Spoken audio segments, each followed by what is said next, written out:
Hi, welcome to Srimathi kitchen. இன்றைக்கி ஸ்ரீமதி கிச்சனில் சாம்பார் சாதம் எப்படி செய்கிறதுன்னு பார்க்கலாம். அது தேவையான இன்க்ரீடியன்ட்ஸ் என்னென்னு பார்க்கலாம். நான் இந்த கப்பில் 2 கப்பு அரிசி, 1 கப்பு பருப்பு ஊற வச்சு எடுத்து வச்சுருக்கேன். இந்த சைடில் வெங்காயம், தக்காளி, கேரட்டு, கத்திரிக்காய், பச்சை பட்டாணி, கருவேப்பிலை எடுத்து வச்சுருக்கேன். தாளிக்கிறதுக்கு கடுகு, வெந்தயம், மிளகு, சீரகம், 2 காஞ்ச மிளகாய், பெருங்காயத்தூள், மஞ்சத்தூள், இது மிளகாய்த்தூள் 1.5 ஸ்பூன் எடுத்து வச்சுருங்க. குழம்பு மிளகாய்த்தூள், உப்பு, கடலெண்ணெய். இப்போ எப்படி செய்யறதுன்னு பார்க்கலாம். ஃபஸ்ட்டு குக்கரில் நான் கடலெண்ணெய் ஒரு 2 ஸ்பூன் ஊற்றிருக்கேன். இப்போ இந்த கடுகு, காஞ்ச மிளகாய், மிளகு, சீரகம், வெந்தயம் எல்லாத்தையும் சேர்த்துக்கலாம். இப்போ கட் பண்ணி வச்ச வெங்காயம் சேர்த்துக்கலாம்.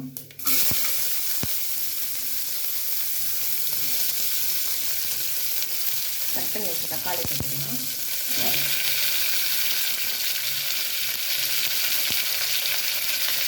கொஞ்சமாக கருவேப்பிலை சேர்த்துக்கலாம். இப்போ இதை நல்லா வதக்கிடலாம். வெங்காயம் தக்காளி நல்லா வதங்கிட்டுருக்கு. இப்போ இதில் மஞ்சள்தூள் சேர்த்துக்கலாம். கல் உப்பு 1 ஸ்பூன் எடுத்து வச்சுக்கலாம். இதில் சேர்த்துக்கலாம். பெருங்காயத்தூள் சேர்த்துக்கலாம். நல்லா கலந்து விட்டுடலாம்.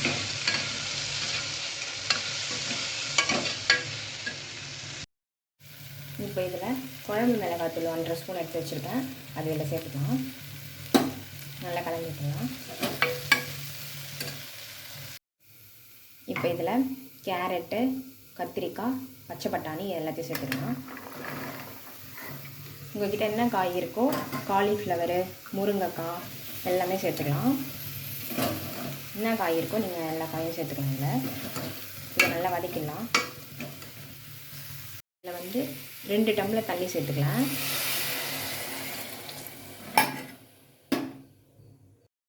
1 டம்ளர் தண்ணி ஊற்றிட்டேன். இப்போ 2வது டம்ளர் தண்ணி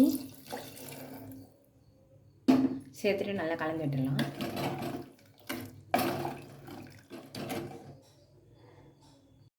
இப்போ இதில் ஊற வச்ச அரிசி, பருப்பு இருக்குல்ல, அது இதில் சேர்த்துக்கலாம்.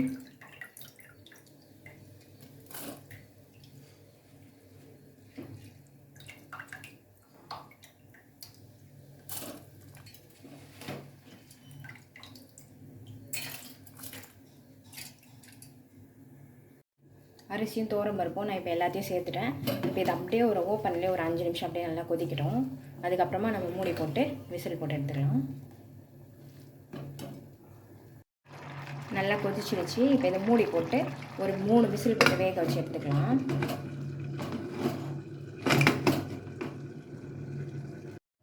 நான் ஒரு 3 விசில் போட்டு எடுத்துட்டேன்.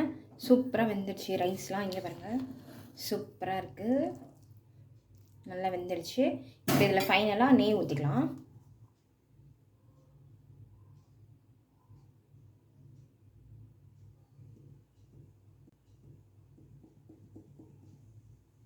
நெய் ஊற்றிட்டு கொஞ்சமாக கருவேப்பிலை சேர்த்துலாம். அவ்வளோதான், சாம்பார் சாதம் ரெடி ஆகிடுச்சு.